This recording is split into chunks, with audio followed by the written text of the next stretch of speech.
Welcome to Wardwiz data vault presentation. Friends, Wardwiz ने एक नया फीचर लॉन्च किया है, Wardwiz data vault. Wardwiz data vault को कैसे कॉन्फ़िगर किया जाता है और इसके क्या बेनिफिट्स हैं, हम इस प्रेजेंटेशन में देखेंगे। फ्रेंड्स, आज के इस मॉडर्न बिजनेस वर्ल्ड में हम अपने डेटा पे बहुत ज़्यादा डिपेंडेंट है। हमारे इम्पोर्टेंट डेटा बहुत सारे एप्लीकेशन के माध्यम से हमें मिलती है, जैसे accounting application, CRM application, mobile application, sales management, document management, business analytics softwares और ईआरपी सॉफ्टवेयर्स। इनके डेटा को सुरक्षित रखना बहुत ज़रूरी होता है। आज के दौर में ऐसा कोई इंडस्ट्री नहीं है जो अपने डेटा पर डिपेंडेंट नहीं है, और डेटा के बगैर उनका बिजनेस ड्राइव बिल्कुल ही नहीं हो सकता है।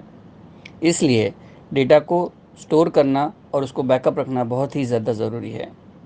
बट उसको लोकली बैकअप रखना भी एक बहुत बड़ा चैलेंज है, क्योंकि डिज़ास्टर के सिनारियो में आपका डेटा लॉस हो सकता है।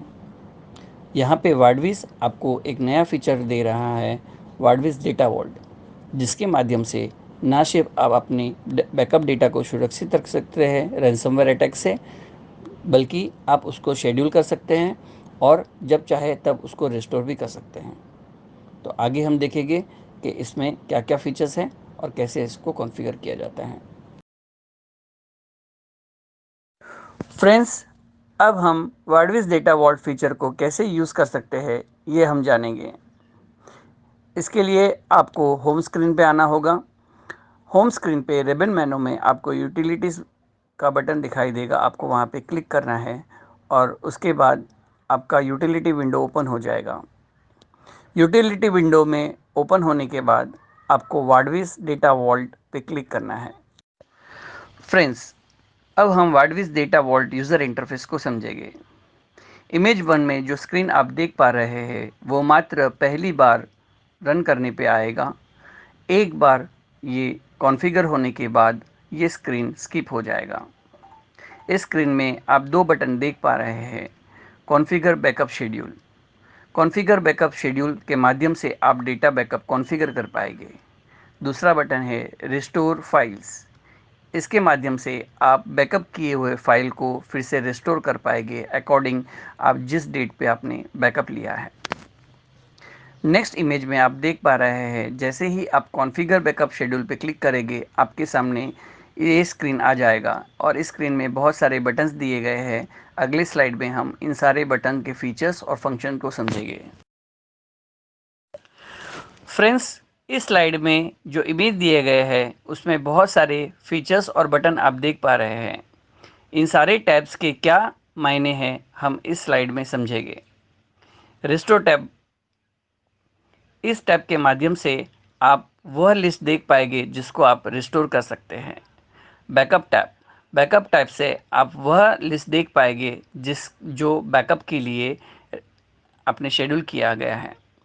रन बैकअप, रन बैकअप के माध्यम से आप जो भी शेड्यूल बैकअप है उसको आप रन इनिशिएट करके आप बैकअप प्रोसेस कर सकते हैं। ऐड बैकअप, ऐड बैकअप के माध्यम से आप एक नया शेड्यूल क्रिएट कर सकते हैं। एडिट बैकअप, जो आपने शेड्यूल बनाए हैं उसको चेंजेस करने के लिए आप एडिट बैकअप का उपयोग कर सकते हैं। डिलीट बैकअप, जो भी आपके लिस्ट शेड्यूल्ड है उसको आप डिलीट करना चाहते हैं तो आप इस बटन के माध्यम से आप डिलीट कर सकते हैं।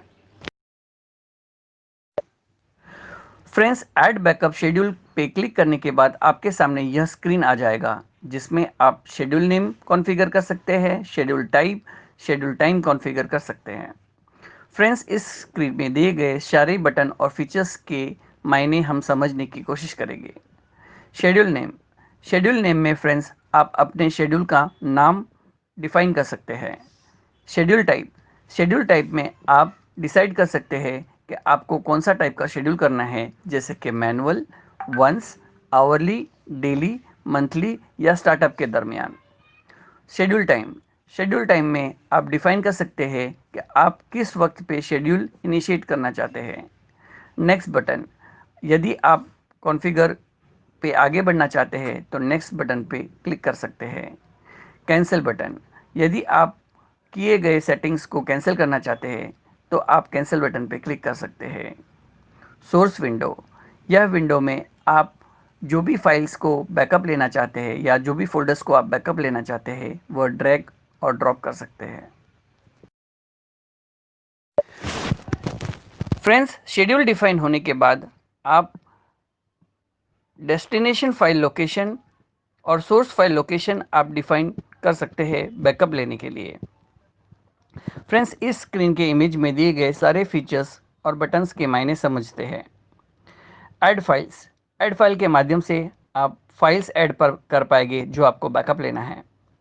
ऐड फोल्डर, इस ऑप्शन के माध्यम से आप फोल्डर ऐड कर सकते हैं जो आपको बैकअप लेना है।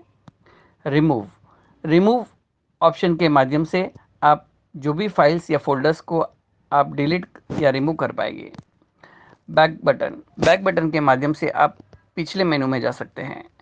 नेक्स्ट बटन, नेक्स्ट बटन के माध्यम से आप आगे के नेक्स्ट प्रोसेस के लिए आप जा सकते हैं।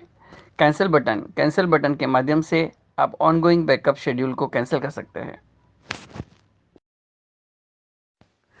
फ्रेंड्स, यदि आप कंप्यूटर का डेटा बैकअप लेना चाहते हैं तो वाडविज आपको ये फीचर प्रोवाइड करता है। आप विभिन्न डिफरेंट टाइप के फाइल्स जैसे फाइनेंशियल फाइल्स, डॉक्यूमेंट फाइल्स या ईमेल फाइल्स या बहुत सारे डिफरेंट टाइप के फाइल्स के कैटेगरी में से आप फाइल एक्सटेंशन डिफाइन कर सकते हैं।